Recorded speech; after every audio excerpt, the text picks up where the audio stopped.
Hi, thank you for joining Kingdom Truth. Welcome again to this episode. Why are churches not practicing what was practiced? Why are churches not supporting the poor? Why are not all, I'm aware, but majority of the church have become relaxed as long as maybe the pastor is okay with the number of attendees in the church, he is fine.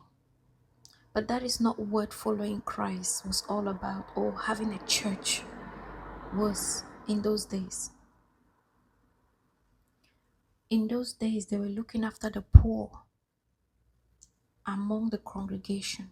They were looking after the widowers, the orphans. Churches were there to care for these people.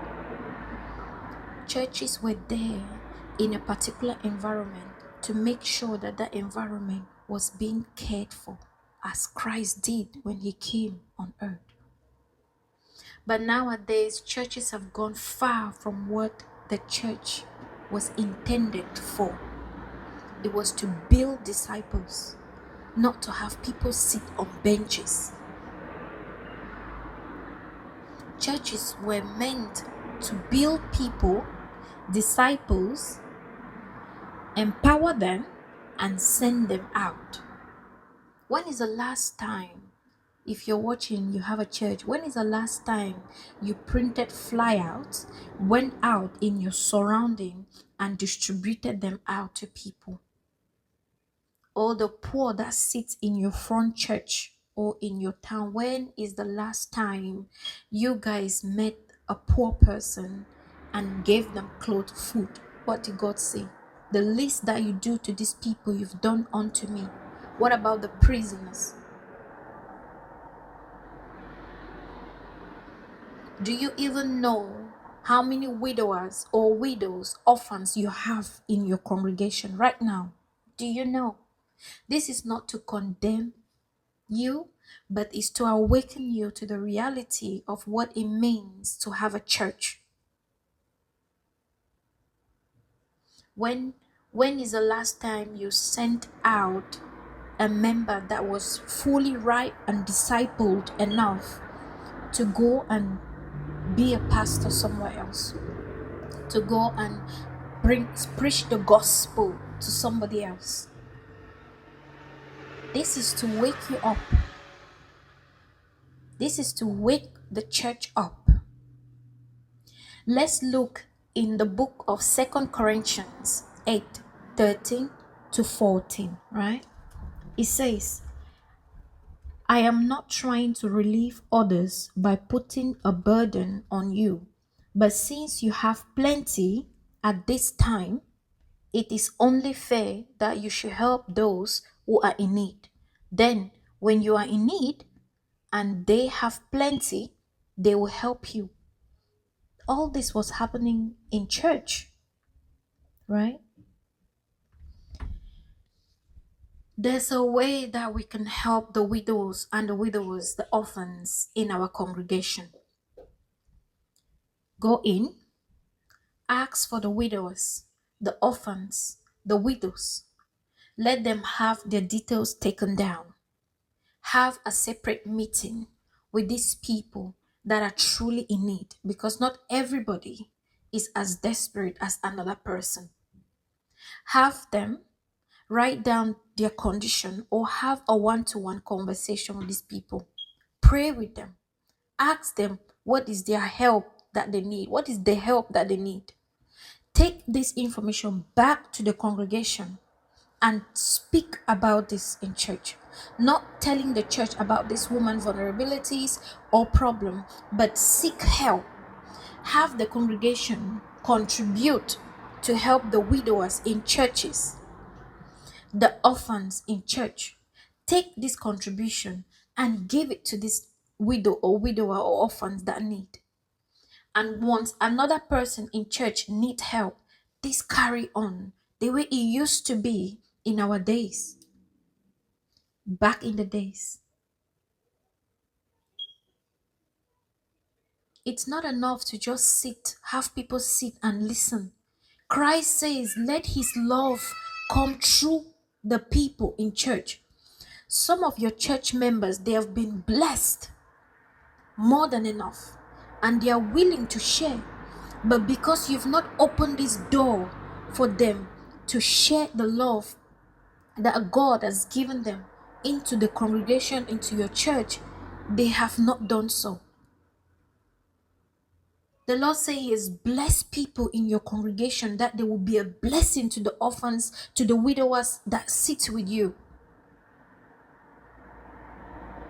Give them the opportunity to share love through action, not just listening to the gospel. That does not change these people's life. What changed somebody's life is by acting as Christ did. Behavioral change, action, showing love through action.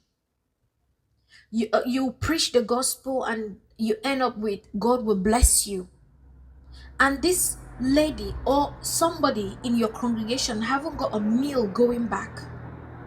Some churches will feed their members every Sunday, but there is a poor person out there that hasn't eaten a single meal. You will feed your congregation, but once they leave your church and go to their homes, their kids haven't got a daily bread the next day. But they have a church that they come to praise the name of the Lord, and a church that they seek God's miracle every day. But you are holding this miracle by not opening this door. Let's read another Bible verse that is in Romans. I think it's Romans 15 verse 26. It says, for the churches in Macedonia and Achaia, I hope I pronounce that right, has freely decided to give an offering to help the poor among God's people in Jerusalem. Do we see this? Have we read this at all? Have we come again across this passage? If you own a church or you have a congregation, help the needy among these people. Let the people in church contribute and help the widows, the orphans, the poor, for those are the people that are closer to God's heart. God has put in my spirit today to speak to you leaders, the people that are having people under them. You're preaching the gospel to one or two people. It's your responsibility to feed God's sheep.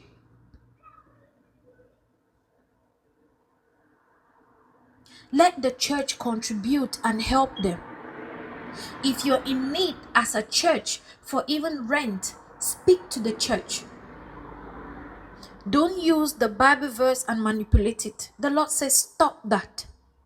Be open and transparent to your congregation of the need that the church has, and give them an opportunity to contribute.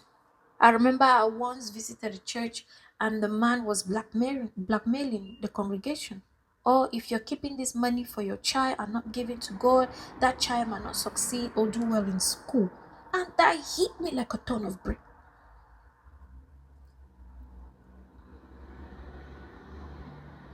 Give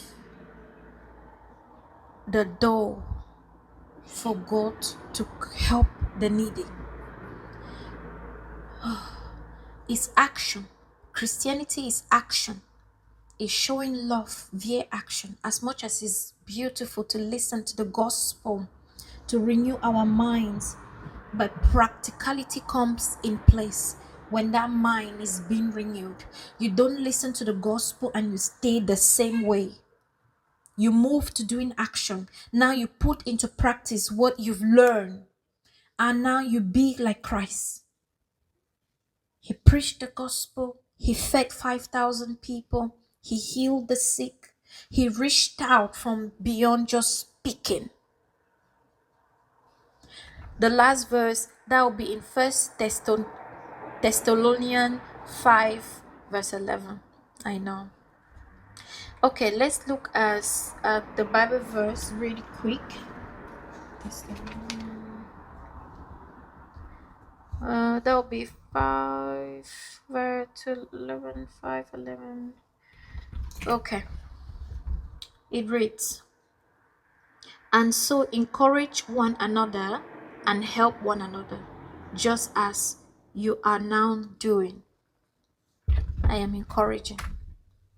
And you to encourage your congregation to help one another. Encourage the building to care for the people, because without the people sitting in your building, that is no church. Members make up church. So care for the sheep. The Lord has placed them under your care. Once you start dozing off and sleeping as a leader, your members are sleeping. Guard your sheep. Make sure your sheep are well fed, and then you can reach out to others around you. I pray that the Lord gives you wisdom and understanding to the leaders.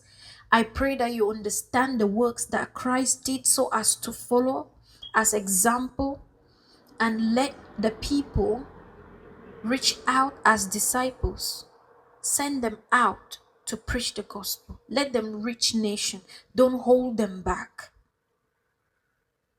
Thank you for listening. On to another episode. Be blessed.